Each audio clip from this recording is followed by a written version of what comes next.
Assalamualaikum warahmatullahi wabarakatuh. Halo Arsnesia, salam jumpa bersama saya Rita Herlina, dosen pada mata kuliah Manajemen Komunikasi. Di pertemuan ketiga ini kita akan membahas tentang konsep dasar manajemen komunikasi yang terdiri dari manfaat dan pengertian manajemen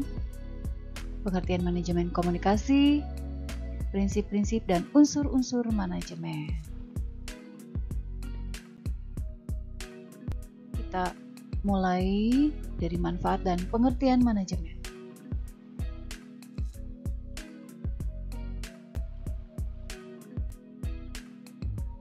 Manfaat manajemen. Untuk menjawab manfaat manajemen, kita jawab terlebih dahulu pertanyaan, siapa yang membutuhkan manajemen? Jawabannya adalah organisasi.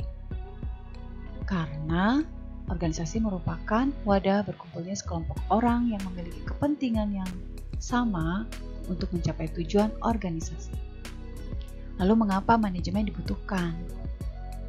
Hal tersebut dapat menjawab pertanyaan dari manfaat manajemen. Yang pertama adalah untuk menjaga keseimbangan di antara tujuan-tujuan organisasi yang saling bertentangan, di mana pengendali organisasi itu adalah sekelompok manusia yang memiliki latar belakang pendidikan dan kemampuan yang berbeda, ditambah kebutuhan secara biologis maupun sosial yang berbeda pula. Yang kedua, untuk mencapai tujuan organisasi yang efektif dan efisien. Efektif artinya tujuan organisasi itu dapat dicapai sesuai yang diharapkan. Sementara efisien memiliki dua pengertian yang berbeda. Yang pertama, untuk mencapai tujuan organisasi maka diperlukan modal atau sumber daya yang seminimal mungkin atau sehemat mungkin, tetapi dapat menghasilkan hasil yang semaksimal mungkin.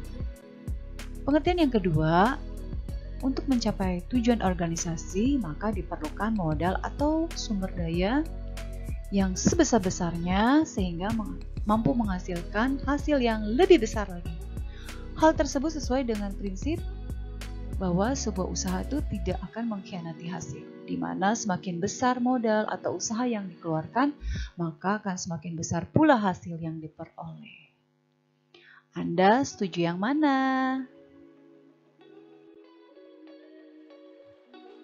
Berikutnya akan membahas tentang manfaat manajemen komunikasi dengan mengulas bagan manusia dalam organisasi dan manajemen.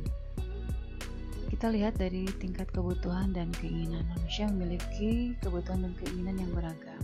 Dua hal ini merupakan pernyataan yang berbeda karena kebutuhan merupakan segala sesuatu yang dibutuhkan oleh manusia untuk menunjang kehidupan atau aktivitas sehari-harinya.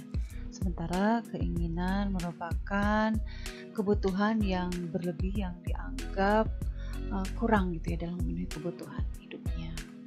Sehingga seorang memiliki keinginan lebih. Misalnya ketika seorang butuh untuk mendapatkan ilmu pengetahuan maka seorang itu akan sekolah, namun dalam keinginannya menginginkan sekolah yang elit atau favorit, sehingga dalam memenuhi keinginannya itu seseorang akan mencari sekolah dengan tingkat level yang lebih tinggi atau bertaraf internasional barangkali. Untuk mencapai kebutuhan dan keinginan manusia, biasanya manusia akan melakukan hubungan atau menjalin kerjasama bersama orang lain dalam sebuah wadah atau organisasi. Tentunya organisasi ini memiliki aturan dalam tata kerja yang mengikat seseorang agar dapat tercapai kepentingan pribadi dan kepentingan umum. Di dalam organisasi tentunya seseorang harus dapat bekerja baik secara tim atau kelompok maupun secara mandiri tanpa bantuan orang lain. Makanya di sini diperlukan manajemen untuk mengatur sekelompok orang itu di dalam organisasi melalui kepemimpinan yang dapat memberikan arahan, koordinasi melalui komunikasi organisasi yang dapat bersifat secara dinamis, yaitu komunikasi dapat dilakukan sesuai dengan situasi dan kondisi yang ada. Kemudian kreatif artinya menghasilkan sesuatu yang bermanfaat sehingga organisasi dapat berjalan secara efektif, berkembang dan mapan dalam rangka mencapai tujuan organisasi baik yang bersifat profit oriented maupun social responsibility.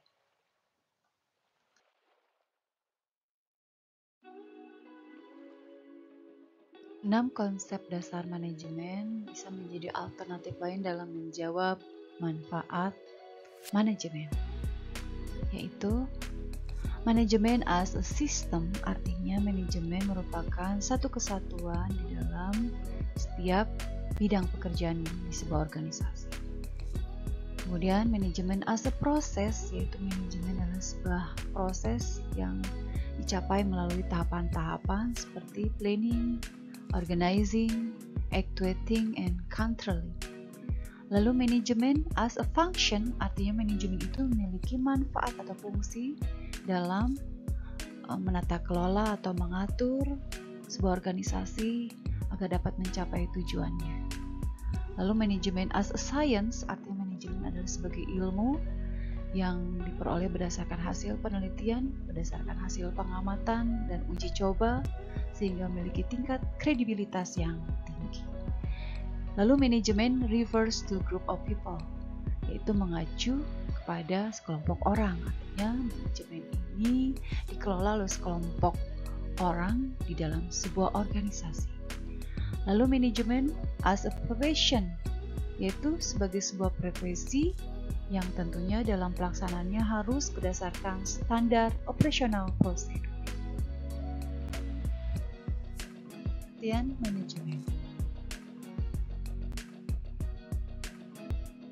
Apa itu manajemen?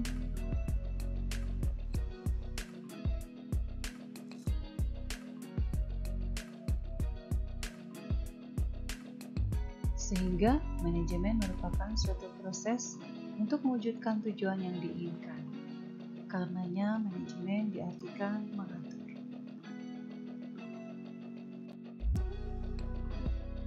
Menurut beberapa ahli, manajemen adalah seni mencapai sesuatu melalui orang lain. Lalu manajemen adalah fungsi dari kepemimpinan eksekutif dimanapun juga. Berikutnya,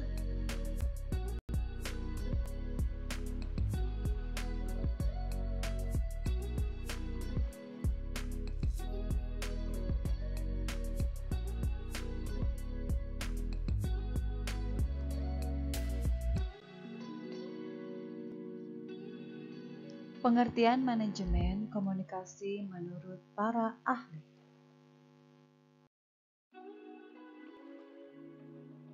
Menurut George R. Terry, manajemen adalah proses merencanakan, mengorganisasikan, menggerakkan, dan mengendalikan kegiatan untuk mencapai tujuan organisasi dengan menggunakan sumber daya manusia dan sumber daya yang lain. Kata Jalaluddin Rahmat mengartikan komunikasi adalah proses penerimaan, pengolahan, dan penyampaian informasi di dalam dan di antara sistem sosial. Sehingga dua pendapat ahli tersebut dapat dipadukan menjadi pengertian manajemen komunikasi, yaitu sebagai proses tertentu yang terdiri dari kegiatan merencanakan, mengorganisasikan, menggerakkan, dan mengendalikan kegiatan dengan menggunakan sumber daya organisasi dalam rangka penerimaan, pengolahan, dan penyampaian informasi di dalam dan di antara sistem sosial untuk mencapai tujuan yang telah ditentukan.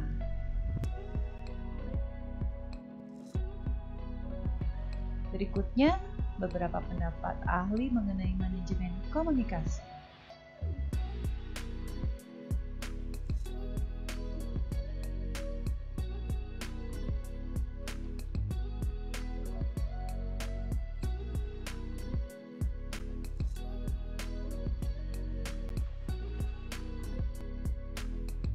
Proses manajemen, unsur-unsur manajemen, dan prinsip-prinsip manajemen.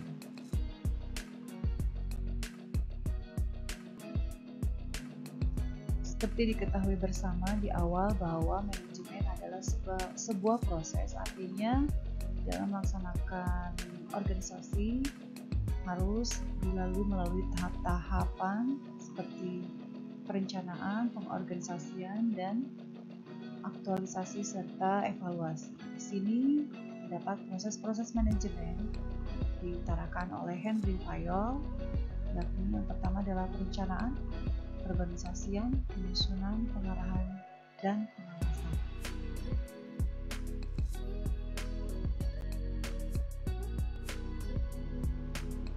Berikutnya ditambahkan proses-proses manajemen oleh George R. Terry. Yang keenam adalah adanya koordinasi, pelaporan, pembuatan anggaran, pemerintah, dan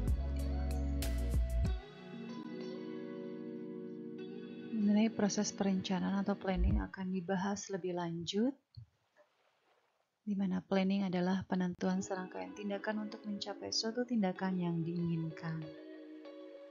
4 tahap dasar planning kata Stoner. Yang pertama, tahap menetapkan tujuan, tahap merumuskan keadaan sekarang, tahap mengidentifikasikan kemudahan dan hambatan, dan tahap mengembangkan rencana atau alternatif kegiatan. 3 tahap dibahas dalam presentasi ini. Yang pertama, 1. Penetapan tujuan akan menjawab 6 pertanyaan 5W1H, yaitu what, why, where, when, who, how. Sehingga dengan menjawab 6 pertanyaan tersebut akan mengetahui tujuan dari sebuah organisasi itu seperti apa.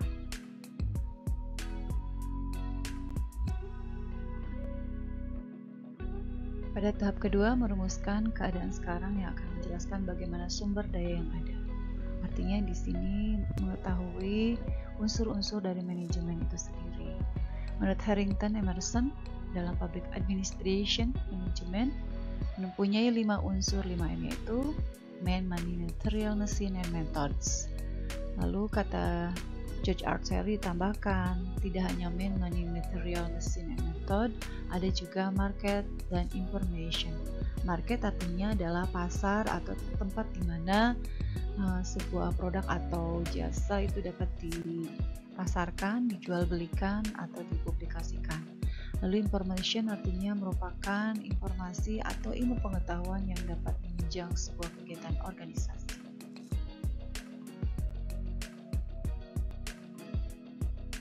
Tahap ketiga, mengidentifikasikan kemudahan dan hambatan melalui analisis SWOT. Analisis lingkungan internal dan eksternal organisasi dikenal dengan SWOT analisis. Yang pertama, analisis lingkungan internal organisasi, yaitu menganalisis kemampuan di dalam organisasi itu sendiri dengan menilai apakah organisasi dalam posisi yang strength atau weakness. Artinya di sini mengetahui kemampuan, seberapa besar kemampuan perusahaan akan sumber daya atau unsur-unsur manajemen yang dimilikinya, seperti man, money, mesin, material, metode, kemudian market, dan informasi. Yang kedua adalah analisis eksternal organisasi, berkaitan dengan menganalisa keadaan di luar organisasi dengan menilai peluang dan ancaman. Apakah memiliki peluang terhadap produk yang dimiliki ataupun malah memiliki ancaman terhadap persaingan yang tidak sehat di luar sana.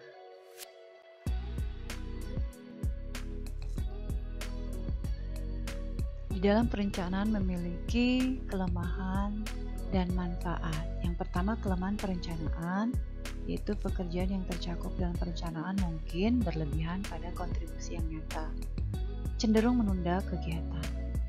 Kadang-kadang hasil yang paling baik didapatkan oleh penyelesaian situasi individual.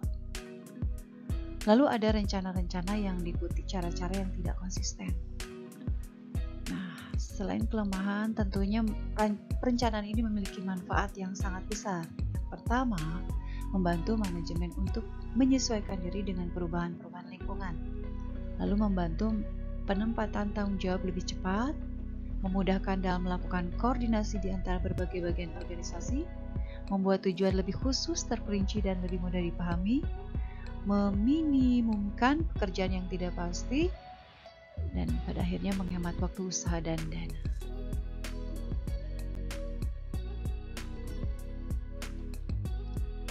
14 prinsip-prinsip manajemen menurut Henry Fayol.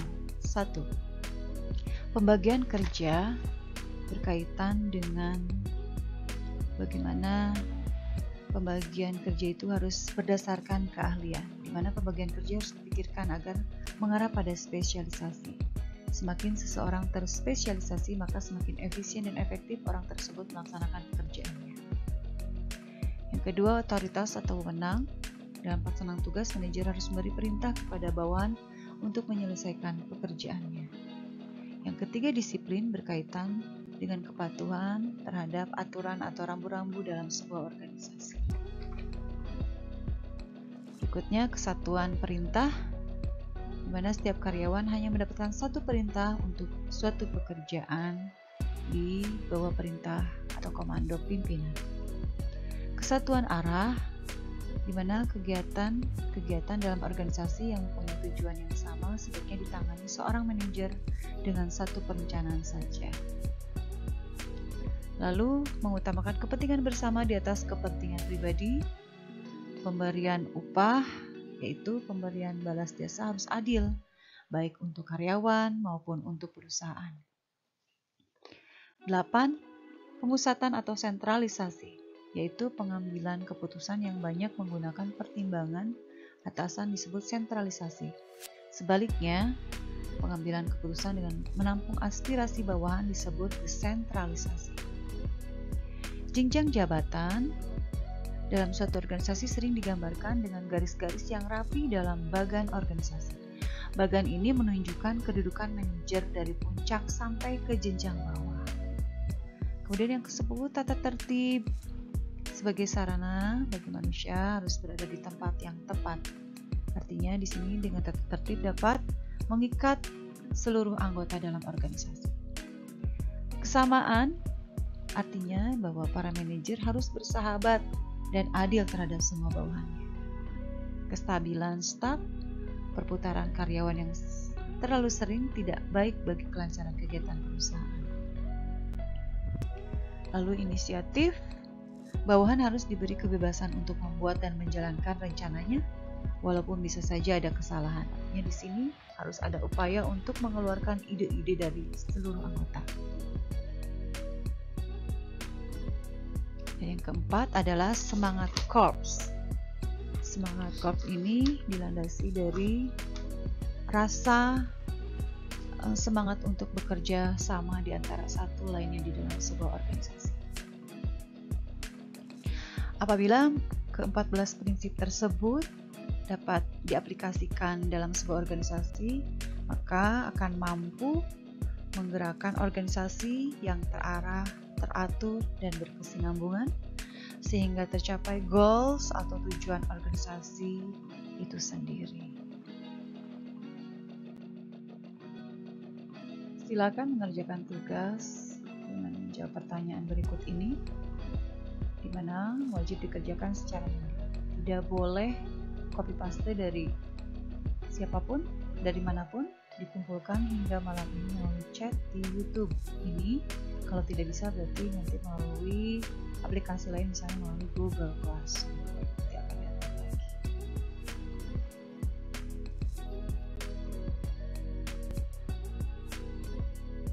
Demikian seluruh materi telah saya sampaikan.